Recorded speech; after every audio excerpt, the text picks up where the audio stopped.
Flintlock, The Siege of Dawn is a brand new action RPG game with some Souls-like elements sprinkled throughout it. It came out a few days ago. It actually launched on the same day as Dungeons of Hinterberg, and I decided to review that game on launch day instead, but still, I wanted to give this game its fair shot as well. So I've been playing through it these past few days, and I have a lot of thoughts that I want to share with you, and that's what I'm going to do.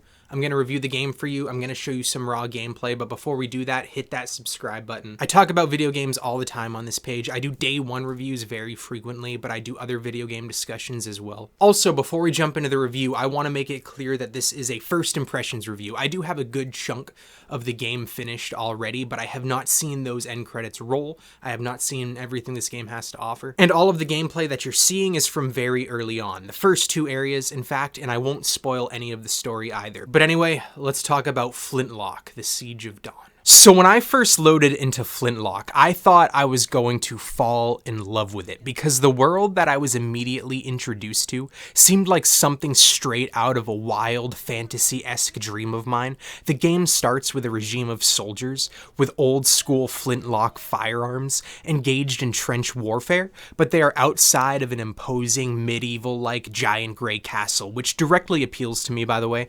If something is set in or around a castle, specifically in medieval times, I'm usually guaranteed to give it a few bonus points just because I love that setting so much. And obviously, this game is set in a fantasy world that's completely different from our own, but the immediate clashing of two different time periods, one being medieval, the other being when flintlock rifles were the firearms of choice, again, just appealed to me, so much so I started frothing at the mouth like a wild dog. But the cherry on the cake was, the first enemies that you fight in the game are called the Dead, and they act like old school style zombies. Again, not to sound like a broken record here, but this game just immediately felt like it was designed for me. But that's not the only thing that caught my eye as I started out on my adventure of Flintlock.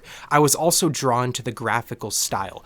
I don't really know how to describe these graphics, but I can tell you that I just really like them, and I typically love games with a very similar visual style. They're not cartoony, they're not stylized, nor are they over-realistic or necessarily mind-blowing. They clearly lean more towards the side of realism, but with softer edges. Everything seems just a little too rounded, perhaps, and the colors and the vibrancy is dialed to 11.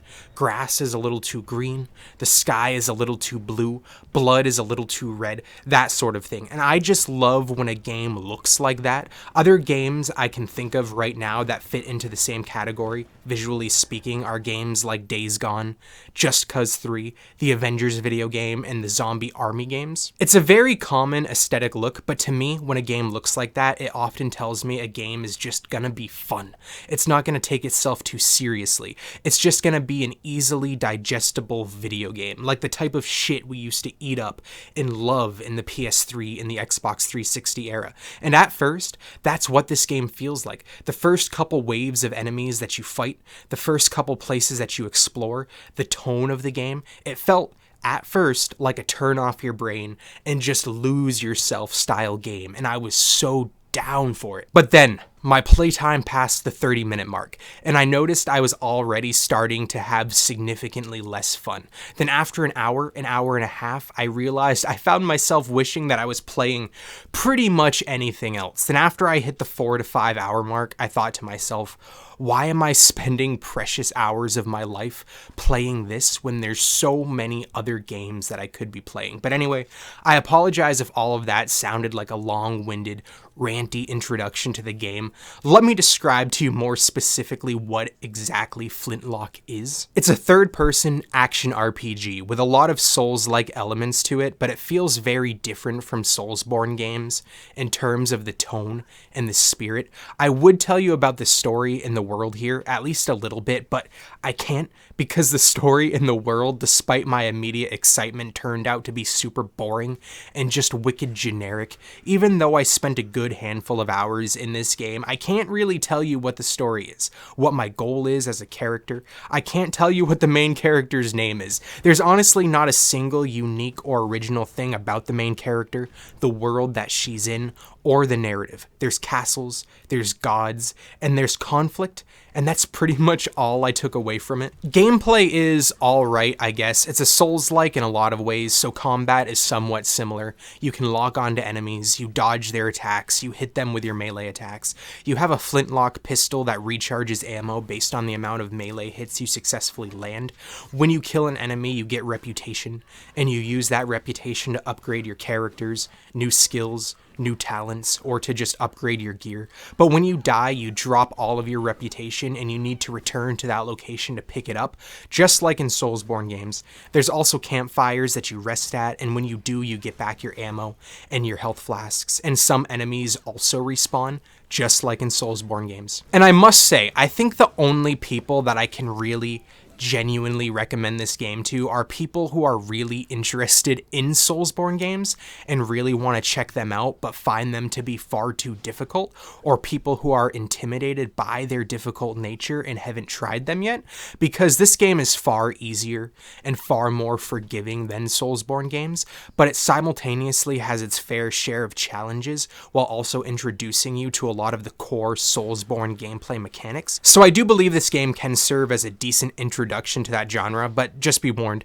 the rest of the game is bland, like a white bread sandwich filled with unseasoned, unbuttered elbow macaroni. But the game does have its decent share of other gameplay mechanics that you don't often see in Soulsborne games. Like out in the world, you'll come across hamlets, which are basically villages, and you defeat a mini boss there, and then the hamlet turns into a safe space where you can rest, maybe pick up a side quest or two. And also there's rifts, portal-like things. They basically serve as this game's version of shortcuts. You find them out in the world and you unlock them, and you can just basically jump to different parts of the map a lot quicker, a lot more easy, and avoid enemies as you do so. None of that is necessarily super unique or fun to do, but it does help separate this game a little bit from the piles upon piles of Souls-like games that are on the market. But the worst sin that this game does, in my opinion, is that it's just boring to play. The worst thing that a piece of media, a piece of art can be, is boring. I'd much rather play a game or watch a movie or read a book that's just hilariously bad that I remember at the end of the day than to experience something that's, again, just boring. Something that I'll forget in 5 minutes after I'm done with it. The world isn't fun to explore. Side quests don't really add any substance. More often than not, they are just go here and kill a thing or shoot a thing. Combat feels oddly clunky. There's no real flow between dodging, parrying, and striking. It just feels awkward. And more often than not, it seems like an enemy will successfully damage you even when you're 2 meters away and their weapon did not make contact. Shooting feels tacked on. Yeah, this game just wasn't for me. But I want to stress again, this is just my opinion. I do genuinely believe that a decent amount of people can and will find enjoyment from this game. It's on the Xbox Game Pass. That's how I managed to check it out. So if you're even slightly interested in it, go give it an hour or two of your time. And I will say, I know I might have sounded harsh, but this game isn't insulting by any means. It didn't feel like it was made with a shocking amount of incompetence.